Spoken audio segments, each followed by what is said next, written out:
dito po. Tandaan po natin kapag naging negative po yan, dito sa income statement, kapag negative po yan, ang result, ang ibig sabihin po niyan is,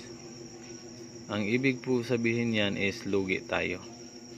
So, dito naman tayo sa cash flow. Ang cash flow, itong cash received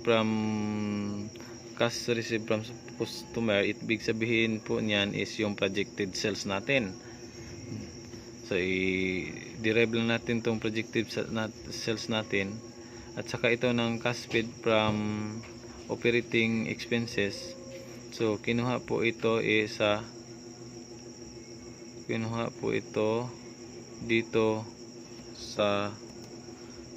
natin dito sa purchase of raw materials. Ito, purchase of raw materials na 361,608. So, yan po. Ito po siya. Pagkatapos, so itong cash paid from operating, so operating expenses paid. So ito po, dito po yan kinuha sa itaas. Yan po. Ito po ay kinuha po natin dito. Sa pagkatapos, itong cash packs, ito naman po ay dito natin kinuha sa yan, sa net income tax 8%. So, lagay po natin dito. Pagkatapos, ang gagawin po natin dito sa net cash operating activities, ang gagawin na natin is subtract po ito lahat. So, ito 991,920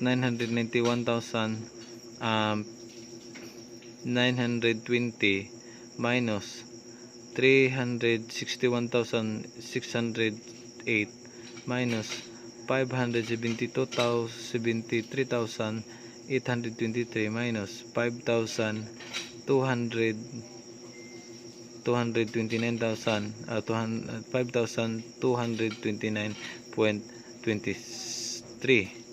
So, ang lalabas po niyan is 551,259.77. So, yan po. So, ang gagawin naman natin dito, ito po ay iyong capital nyo. Ang capital nyo po ito. So, paano ba natin kukunin tong ending cash balance? Napakasimple lang. Itong operating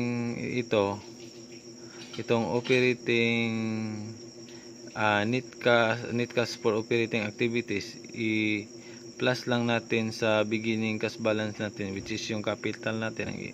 So, ang lalabas is ending on cash balance. So, itong ending cash balance, pagdating dito sa year 2, gawin po nating beginning. So, ito, magkapareha sila. Ito, gawin, pag sa year 1, ending yan. Pagdating dito sa year 2, magiging beginning yan. So, since meron na kanito, dito, i-add nyo lang ito silang dalawa, ang lalabas. Ito po. Then, ito naman, lagay nyo dito sa beginning. So, yun pang process. Dito naman tayo sa balance sheet. Ang balance sheet, itong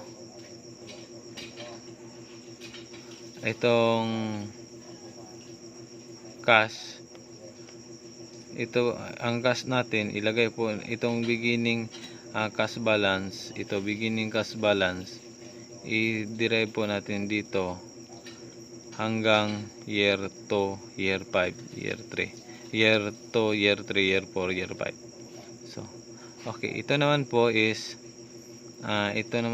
ang gagawin po natin is ito pa inventory. So, itong 8,000, ito 8,000, ito po ay inventory. So, 500 pagdating po dito sa total current asset, ang gagawin po natin, ipag-add lang natin tong dalawa. 589,514.77 plus itong inventory na 8,876.40. So ang lalabas is 598,391.710. Then pagkatapos itong owner's capital na to is kinuha po natin dito sa beginning cash balance. So hanggang i-derive lang, kopyahin niyo lang ito naging year 2 din hanggang year 5. Tapos net income, so dapat alam mo yung net income. Ito po yung net income natin, yan po ang net income. So pagkatapos meron kang net income, ang gagawin po naman natin dito is to add.